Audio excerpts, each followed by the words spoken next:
Good morning, everyone. How are you all? Hope you all are doing good.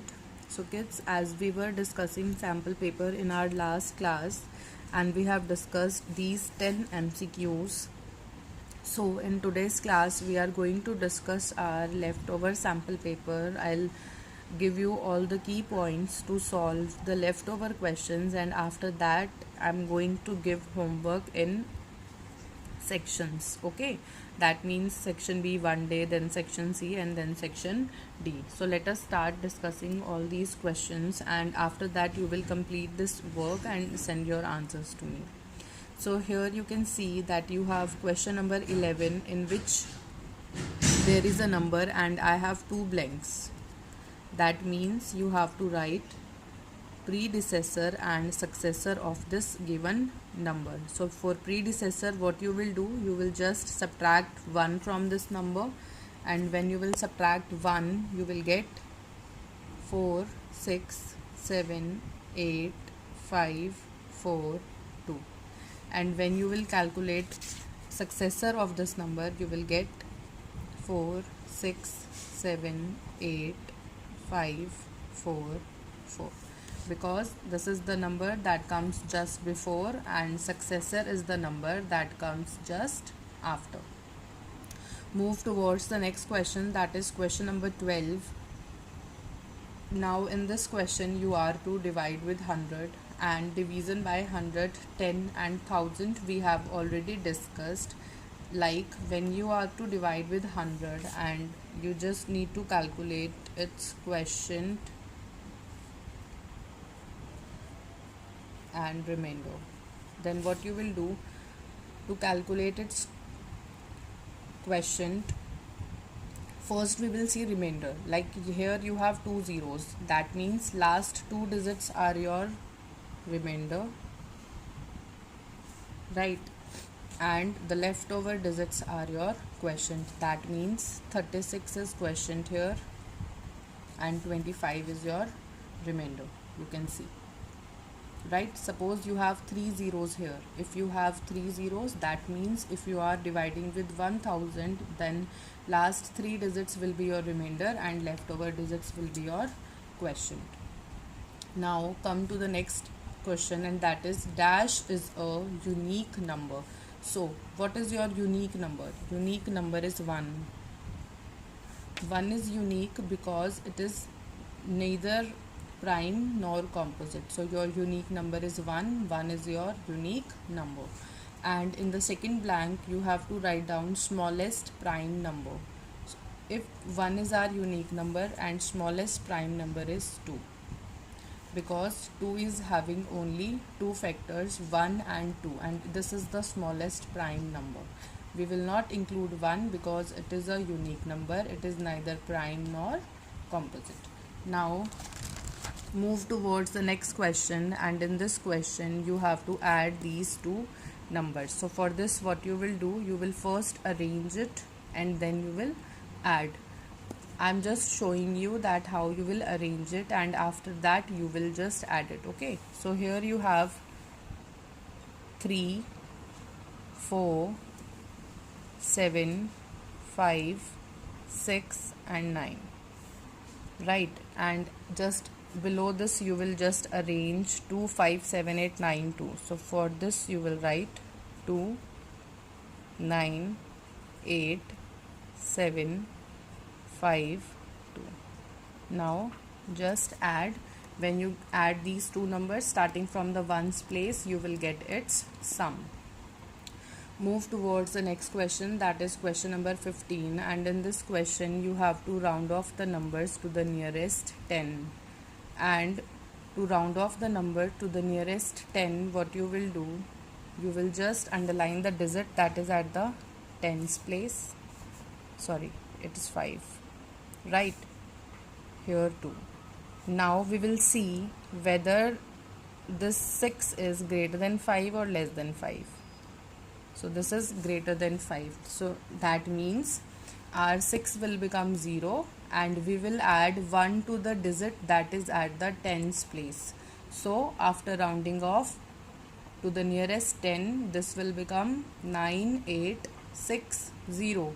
and in this case, because it is smaller than 5, here 1 is smaller than 5, so this 1 will become 0, and rest all the digits will remain as it is. That means it will become 1620.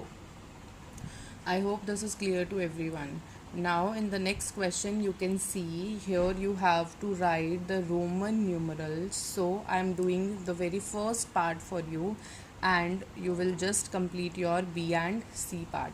In A part, you have Hindu Arabic numeral, in which you have 67, and you are to write this in Roman numeral.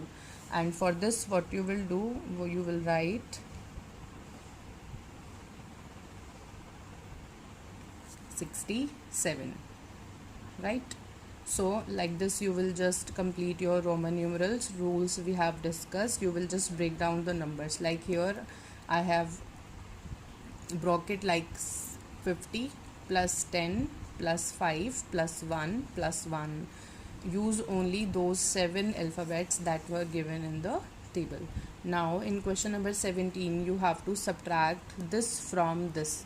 That means just subtract it, and for subtraction what you will do, you will write down this number on the upper side and arrange it below, and then you will subtract. Similarly, you will start your subtraction from the ones place, right? Make sure that you are subtracting smaller from the greater one, otherwise your question will be wrong. So keep this number on the upper side only. Then in next question we have to choose the prime numbers. Now what are prime numbers? Prime numbers are the numbers that are having two factors, 1 and the number itself. So here you have to choose your prime numbers. So what are your prime numbers? Let us circle it. 2, 5, 7. Now 16, 28, 56, all these are composite number because they have more than 3 or more than 3 factors. Now again this is prime. Then you have 91 is composite, right? Then you have 61, 61 is your prime.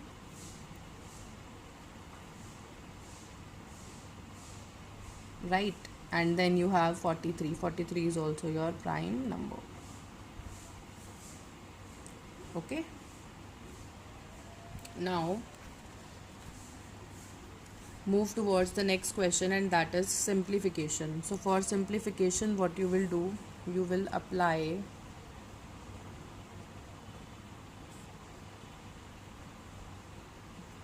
DMAS rule, means DMAS rule. According to this rule, first of all you will solve the digits having symbol of division, right?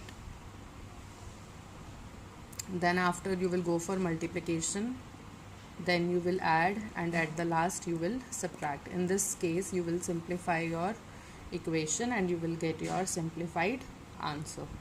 Fine. Then you have question number 20, in which you are to write its expanded form, and for expanded form you will write, open it up according to the place values, just write down in the form of sum and you will get your expanded form. In the next question you have to write down the factors of 84. All the factors you will write of 84 means the number that is completely divisible by 84, keeping in mind that 1 is the factor of every number and your highest factor is 84. Now in between these two factors you will write all the numbers that are divisible by 84. In the next question you can see you just have to multiply, so arrange it properly, give proper space between the numbers and multiply. In question number 23 you have to just calculate the HCF by prime factorization. So prime factorization you know how to do, just calculate two numbers are given in each part, so just calculate their prime factors first and then calculate its highest common factor. And then you have your last question in which you have ascending and descending order, and for this what you will do,